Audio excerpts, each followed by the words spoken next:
For centuries, painters and photographers have adored the quality of daylight in the south of France, where tourism promoters tout 320 sunny days a year. Our visit covered 3 of the other days, during which we had not one glimpse of the sky over Provence. Clouds stretched horizon to horizon while fog and occasional rain blanketed the rocky hills outside of Marseille. But no matter. Entertaining drivers' roads also cover this landscape, and our group of 2017 Volvo S60 Polestars danced over these, their apple blue paint glowing like fallen patches of clear sky that had dropped through the cloud layers. Traffic around us included Morgans and Lancia Delta Integrales driven by race fans headed, like us, for the Paul Ricard race circuit.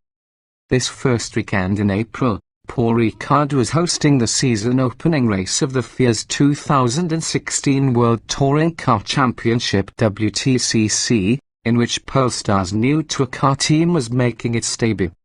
No races in this World Championship visit North America. The Western Hemisphere sees one round in Argentina, but Volvo's factory-backed entry in the series will matter to that small cadre of enthusiasts who favor Swedish-minded performance cars. They'll also recognize Rebel Blue as the model-specific color offered since the special edition S60 sedan and V60 wagon Polestar models debuted for 2015.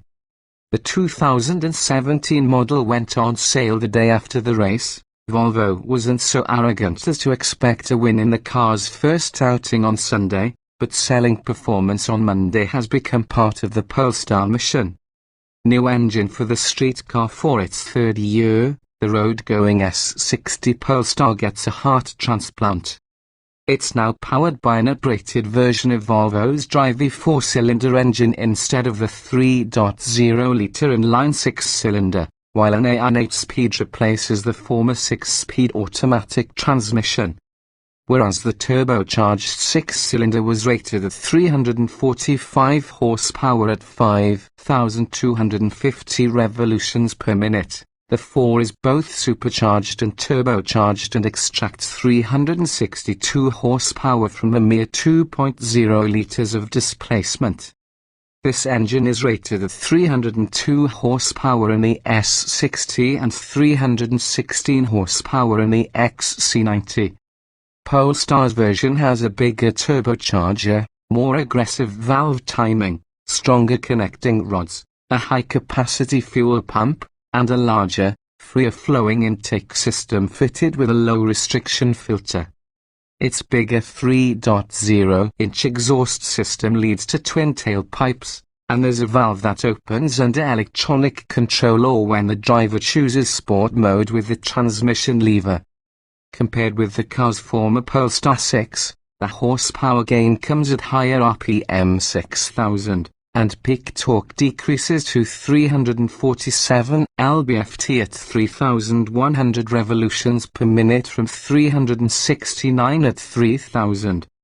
Volvo claims 60 miles per hour should come up in 4.4 seconds. The car maker claimed 4.7 for the previous version, but when we tested the 2015 Volvo S60 Polestar, we got to 60 miles per hour in 4.5 seconds. Fuel consumption also is said to improve, although EPA ratings are not yet in. Over the road and during a half-dozen laps of Paul Ricard after the WTCC cars practiced on Friday, we found a new drivetrain an improvement to an already appealing car. Polestar programs the 8-speed for quicker shifts and to optimize gear selection to match the new power curve, and it mates well with the engine enhancements.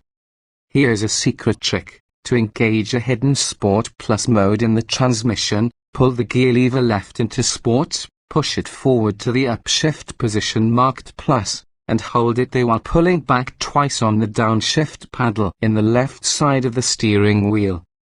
A green S light in the instrument panel blinks twice to indicate engagement. It's meant for occasional track use, but it's a fully automatic mode that keeps the engine spinning at 4,000 revolutions per minute or above. That's also the RPM where the supercharger drive clutch disengages and the turbo can provide a boost.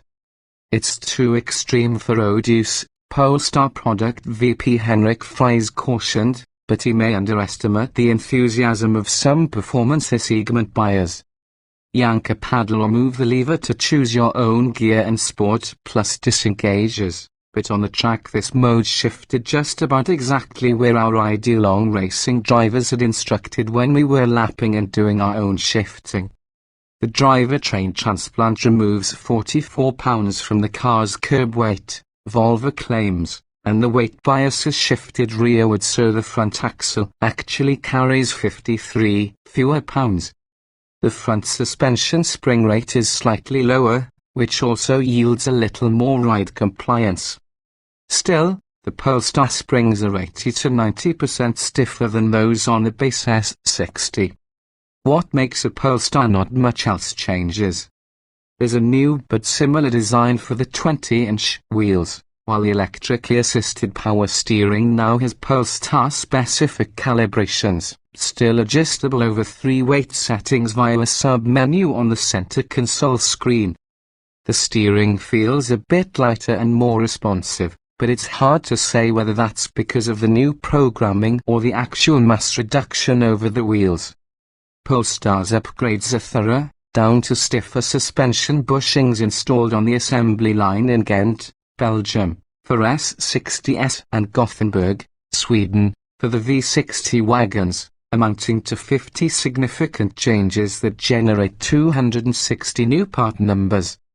Overall, the car feels livelier and more eager, with the Borg-Warner all-wheel drive system formerly known as Hold-XV, before BW acquired Hold-X's traction division reprogrammed to deliver a greater portion of torque to the rear wheels at all times.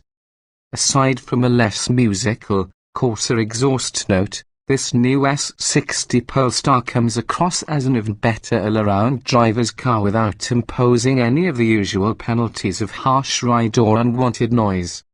While there were only 750 Polestars in each of the 2 previous model years, America got 120 the first year, 265 the second, sold in just a few markets. There will be up to 1,500 for 2017 distributed among 47 countries.